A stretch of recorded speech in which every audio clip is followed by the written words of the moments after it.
Hey, this is Jim with justjim.life, and we have another video this week and just talking about the way I'm thinking about things, honestly. And one of the phrases you'll hear me say a lot is, "This is how I'm thinking about this now."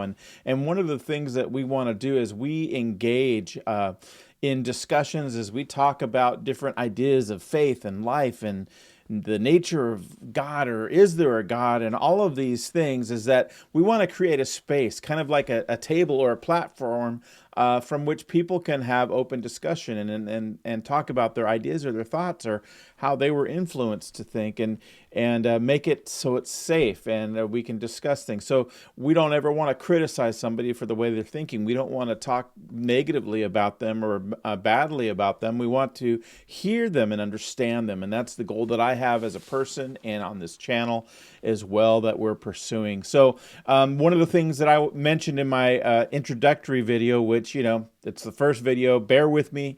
We're going to continue to try to get a little bit better every time we do this, and hopefully we'll get to a professional level at some point, but just bear with us, stick with us. Appreciate those who have signed up for the channel already. That would help us out a lot if you just go ahead and follow us, subscribe, like the video, comment on the video. That's super helpful as well. As a part of my continuing introduction into this channel and the perspective that I carry and the things that I want to talk about is really, I think I have a few perspectives that will maybe help a lot of people just make sense of God and the Bible and kind of understand things from maybe a different perspective than they've grown up with, the idea that they've been taught or told or just belief from being in our culture. Honestly, our culture, believe it or not, whether you go to church or not, has a theology, an understanding, a belief about the nature of God that is built on all kinds of things, not least of which is theology in different churches, but also just our Western culture has a mindset regarding the nature of God, and it causes us to have, I think, misunderstandings. And honestly, I think the perspective that we're going to start talking about today will maybe help a lot of people just to have some peace and aha moments that will say, like an aha moment that they'll be able to say, "Oh, I get this now. I understand it now." That's really my hope. Not that we'll ever fully understand God, but that's part of the joy in exploring His nature, exploring the nature of this creation that we live in. All of those things for me are exciting and something that I really, really appreciate. So I mentioned last week that my point of view was from John 17. And this chapter in the Bible, the New Testament, is a story about Jesus, and it's right near the end of his time on earth. It's just right there at the end, and the whole chapter is just a prayer of him crying out to God. And one of the things that he says in this prayer is, "Oh God, that I would be one with them, that they would be one with us, that they would be one with each other, just like you and I are one." Just basically, I'm paraphrasing there.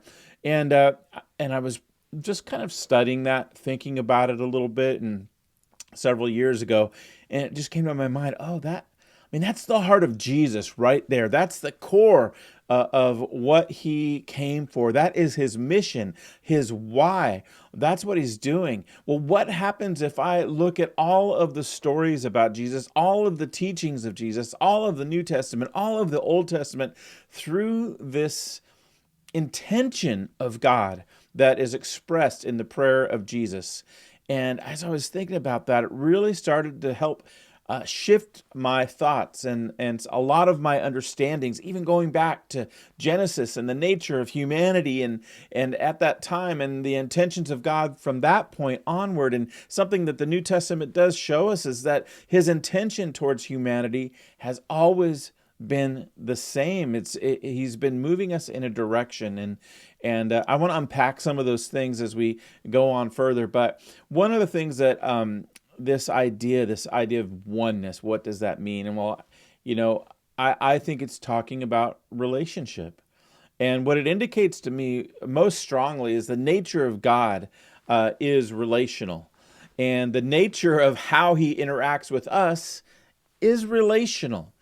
And for us to take God out of the connection of relationship, in other words, to make God this non-relational entity, this being that is immovable. And as some of the theologies talk about, his immutability is a phrase that they use, that he's unchanging, and all of these omnipotence and all of these things are discussions that we can talk about. They're actually not facts that God declared about himself necessarily.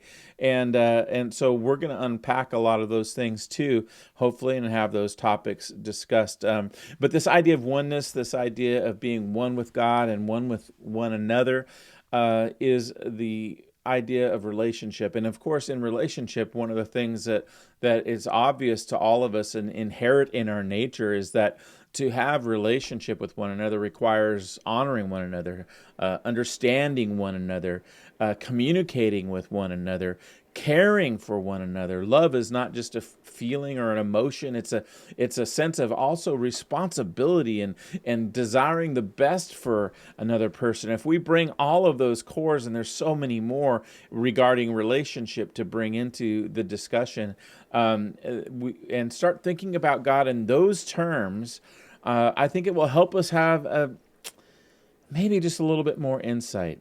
And one of the other ideas that I want to talk about is this idea of truth in regards to all of this, is that I've heard it say, I have the truth. We've got it figured out. If you've got the truth all figured out, man, I really want to meet you, because actually I've never met anybody that has got all of the truth figured out, all of their understanding of the Bible. When people say, I just want it to be Bible-based, they really mean their understanding and interpretation of the Bible, which is different than another person's understanding and interpretation of the Bible. And so when we start to talk about truth, I want us to put that idea of truth, this object of discussion, in the middle of this table.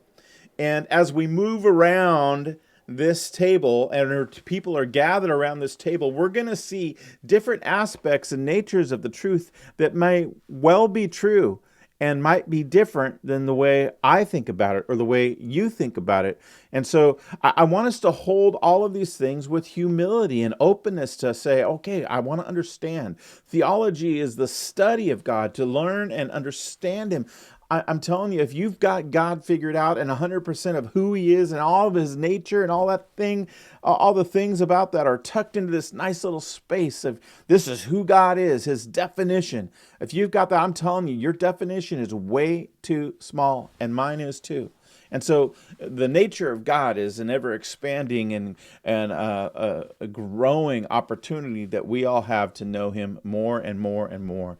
And that is my hope, that as we talk and as we discuss things and as we engage in all the subjects of faith that are open to us, that we learn and grow more and more in understanding of one another, that we grow and learn more and more in our understanding the nature and the personhood of God, or the personality of God, and what he's really all about. And I know there's a lot of assumptions in those statements. That's not lost on me.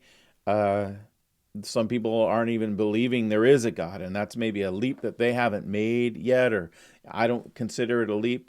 That's something that we can definitely talk about. I'm sensitive to that. But what if there is a God, and what if he is mighty, and what if he loves you? And what if we can show that with evidence and with logic and with understanding that we have? And I think that would be an amazing thing, and that interests me. I'm excited about that what if. And so join me. I appreciate you watching. Please like and subscribe, all that stuff. I feel silly even saying that kind of stuff, but this is YouTube, and I'm trying to create a space that is social and happens on YouTube. So I don't know what else to say other than, hey, follow, like, subscribe, all that stuff. Make a comment. Let me know what you think. If you think I'm nuts, tell me. That's fine. If you think you're interested, I want to hear more. If you have ideas about what you would like to talk about, please share those. I would love to hear them. So for now, this is Jim with justjim.life, and we'll see you next week.